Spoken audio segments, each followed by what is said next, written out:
It's not Shabbat Shalom. I think it's Shana Tova. How about Gmar Tov? May you all be sealed well in our book of life. I wanted to start tonight by sharing a story. It is a story written by the Yiddish writer Yud Lamed Peretz, or I.L. Peretz, around the turn of the 20th century. And in Yiddish, it's called Oib nit noch hecher. And for those who don't speak Yiddish, that's if not higher. If not higher.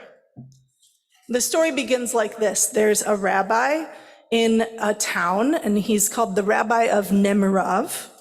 And what you should know about Yud Lamed Peretz is that he himself was more of a secular Jew, and he was looking at the landscape of two different types of Jews at the time.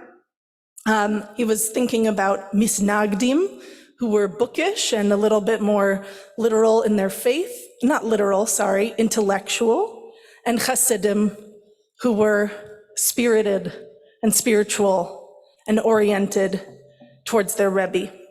So the Rabbi of Nemirov was a rabbi of chassidim, and every day he would pray with his chassidim, and they loved him very, very much. Very much, and they trusted him very, very much. And it so happened that misnagdim, a Litvish Jew, came to town, and he heard about this rabbi who was very beloved, and he was curious about him. And this was around the time that we are in now, around the time of the high holidays. And leading into Rosh Hashanah, there's a period of time where you say what are called slichot, or slichas, in the vernacular of this story, this Yiddish story. And for slichas, you arise early in the morning and you pray before your morning prayers, and you're really getting into this penitential spirit. So the Hasidim, who loved their rabbi, looked around and saw that he was not around for slichot. And they found this a little bit confusing, but they told themselves that the reason must be that he is so holy, such a powerful spirit, that every day when he went to say the slichot prayers, he would rise up into the heavens. He would just be kind of snatched up from his earthly being and go up into the heavens. And in that way, he couldn't even make it to shul, to be with the other people who were just regular folk davening their slichot prayers. So this intellectual, skeptical man came to town and wanted to see what was actually going on, and he hid under the bed of the rabbi. No good story doesn't have a guy hiding under a bed of a rabbi. There are others like it. It's funny and weird, and it is totally a part of our tradition. So he hid under the bed of the rabbi, and in the morning he heard him groaning and croaking, and he gets himself out of bed, and he gets dressed in lumberjack clothing. You know, red and black checkered shirt, Carhartt overalls. Yeah. So he gets dressed, and he puts a axe on his belt loop, and he walks out. And he walks out beyond the town and into the forest, and he finds a tree and he chops it down, and then he cuts it into littler pieces and littler pieces. All of this is very hard labor. I'm making it sound easy. He chops it into small, well-sized logs for a fire, and he bundles it up and he puts it on his back, and he turns back towards the town, and he gets to the outskirts of town, and he knocks on the door of a Jewish woman's little shack. And remember, this other person is just following him, trying to stay kind of quiet. So he knocks on the door of the shack, and she is sick, and she answers, who's there? And he's like, it's me. And he puts on the voice as if he's like a Russian guy, pretends to be someone he's not. And he's like, it's me with the wood. And she's like, go away. I have no money for you. He says, no, I'll loan it to you. I'll loan you the wood. You can pay me back later. She's like, please just leave me alone. I'm sick. I'm tired. He says, no, you need the wood. I'll make the fire for you. And he goes into the house. He makes the fire for her. He leaves. He goes home. changes into his regular rabbi clothes, and goes to the shul and picks up where the rest of them were. Our misnagdim, our person of intellect, thinks to himself, something remarkable has taken place here. And the next time he hears the Hasidim say of their rabbi that he's going up to the heavens, he mutters under his breath, "Oy bnit noch heicher," oh, if not higher.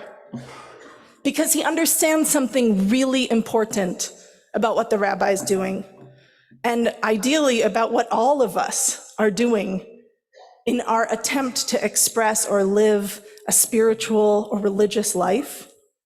That the rabbi is not there for some simple doing of a ritual. The rabbi is there to live his values, to treat one another with care and love and goodness supersedes any ritual act that we might fulfill. Amazing story, right? This guy is amazing. And what I want to say is hard about this story, or is problematic about this story, is that his acts, he is a tzaddik, and he lives on a level so high that we might actually find ourselves thinking, yeah, but I could never do that. How many of you have known people in your lives who just do good deeds? They manage to do good deeds. Amongst all of the other stuff that we're managing, there are people in our lives who we look at and we say, oh my God, how do they do that? It's incredible. And it also, when we say that, puts caring for one another in the realm of an unattainable standard. Caring for one another is something that heroes, tzaddikim, righteous people do, and not regular humans like me, like you, like most of us here. I want to share that thinking about institutions and what role institutions actually can play in our lives is key to taking the lesson of this story and making it something that actually all of us, not just a tzaddik like the Rabbi of Nemirov, but actually any of us can achieve. When I first joined Adat Shalom, I came with the title of the Director of Spiritual Care, and I came with a background in what's called pastoral care. Pastoral care is like talking to people. It's not a therapist, I'm not a doctor. I help people by listening, and listening deeply, and hopefully helping them to get clearer about what's ailing them. And I trained in pastoral care in a hospital setting. And the main thing that I learned in a hospital is that you, the caregiver, should never think of yourself as anything but being on a team. If you think you are helping someone and you are the only person who is helping them or capable of helping them, you are going to get yourself into a bad situation. In the hospital, it's obvious why.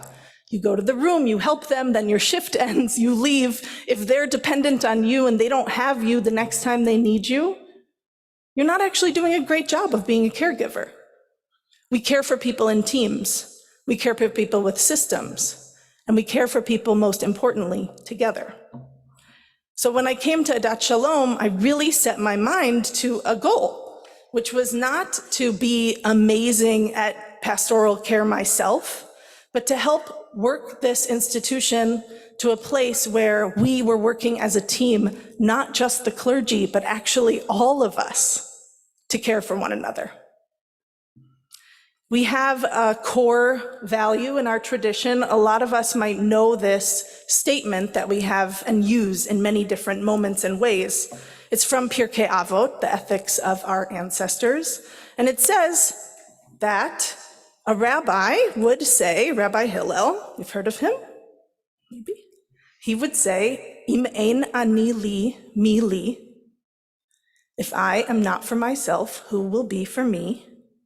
U kashani la'atzmi, and when I am for myself, ma ani, what am I? V'im lo achshav eimatai. And if not now, when? So depending on what Jewish nonprofit you're interfacing with, they quote different parts of this, right? And say that that's the essence of what we should know and learn from our tradition. Now, the piece I want to uphold tonight is the first two statements. If I am not for myself, who will be for me? There's an imperative here to, even when we're caregivers, care for ourselves, and to not only care for ourselves, to root our lives, actually, in not only being for ourselves. And this is a really different paradigm than the Rabbi of Nemirov's story that I opened with. It's one that says, we are human beings, we are regular people, we, each of us as individuals, have needs, and we're also in a world where other people are suffering, will have their own needs, and we are responsible to care for them, but not at the expense of ourselves. We have to care for ourselves, but if we only care for ourselves, then we give way to a sort of pleasure-seeking self-care. And self-care is a buzzword in our culture, there's no question about it. And what I'm seeking tonight is to teach not about a pleasure-seeking or hedonistic self-care, but a self-care that is actually directed at being healthy in the self so that we can care for each other. Healthy in our own care for others so that we actually can have purpose in our lives and feel all the benefit of being cared for and caring for others. In our avoda service, where we reenact what happened in the ancient temple, the high priest, the Kohen Gadol, inhabits this model really powerfully. We're told that he would bathe and wash himself in multiple rounds of going forward with sacrifices, and he would begin a process of atoning for the whole people, starting with an atonement for himself. He would get dressed, then he would go bathe, then he would slaughter an animal, then he would be messy, then he would go bathe again, and he would go back in new, fresh clothes and slaughter another animal, and each time he was doing this work in order to prepare himself to atone for the people. But to get there, he had to first deal with himself. Now, the concentric circles of taking responsibility for other people is the image that I really want you to hold, not just now, but tomorrow when you're in synagogue and when you hear the story of the Kohen Gadol in what's called the Avodah service. The Kohen Gadol is a model for us of how the temple, as an ancient institution, amplified the power of the high priest's confession and allowed it to absolve all the people, and how actually a synagogue is an institution that amplifies all of our power of caring for one another. It's our role of religion to encourage us to care more. But the role of a synagogue, the role of an institution, is to help us care in better ways, to help us care with more ease. So I'd like to invite you to think for just a moment about a time when someone did something kind or unasked for you. It doesn't have to be big. It could be as small as someone served you a cookie. It could be as small as someone called you and checked in on you when they didn't see you somewhere. Maybe it was in shul, maybe it was not at your regular meeting when you always run into each other at the grocery store. Some small way that someone reached out to you. There's a story that we have of our time that we actually care less about one another, that something is broken in the social fabric and that we no longer know how to care for one another. And so what I wanted to share tonight is that from my vantage point as someone who is a caregiver and in a caring field, I actually see that people are desperate to care for one another and do good deeds. But the idea that the bar is so high And it's so hard to get yourself going towards something good, stops all of us in our tracks, because we're all managing so very much in our lives. And so when I look at this synagogue and when I think about what we are and what we will be, I see all of the ways that networks where we foster interdependence, networks where we do kind little things for one another, are the things that give us each a feeling that we are not alone and that don't drain any of us. And that is an operative and important notion, that we mustn't be drained in the work of caring for one another, and nobody has to hold it alone. Our job as a religious institution is actually to make it more feasible, easier for you to care for one another. And one example of this that I wanted to highlight that I'm personally think is a good model is the way that we have a chesed committee. It's built off of what was called Tikkun Adat, founded by Charlotte Dubin and Charmley Levine and Marcia Garland, all of whom are still doing many good deeds in our community, because there are many tzaddikim in our community, many who have gone above and beyond. And the way that the Chesed Committee is operating now is that there is as tiny an act as possible where you could deliver one challah to one person once, and we would clap for you. Be like, that's amazing. That was really holy. And you could decide to sign up for every single slot on the Sign Up Genius that Lauren Acker runs up into perpetuity and cook and deliver every challah. But you really don't have to. And if you did, you would actually be taking those small opportunities from the many different people whose hands are looking for work to do. And I didn't want to end there. I wanted you to see that there are actually on-ramps to doing small little good deeds all over our synagogue. That Eva Heppner, who runs our social action committee, said, you know what? Dry socks are super important for people experiencing homelessness. We're heading into winter. If people could bring black and white socks, new ones, to the front desk, amazing. I'll get them where they need to go. The sisterhood run by Sharon Kaplan and Sandy Matt said, serving kugels and salads and bagels at Kiddush, volunteers are always needed, and whenever they volunteer, they tell us that felt really good. And the men's club, run by Alan Gallatin, currently led by Alan Gallatin, said that grilling, but only one person gets to grill for the barbecues. Okay, so maybe you're the lucky person. Grilling and serving and helping others to feel welcome at all the school events where the men's club volunteers. This is some small thing that you could do. And yes, it does give back to you. That's not a bad thing.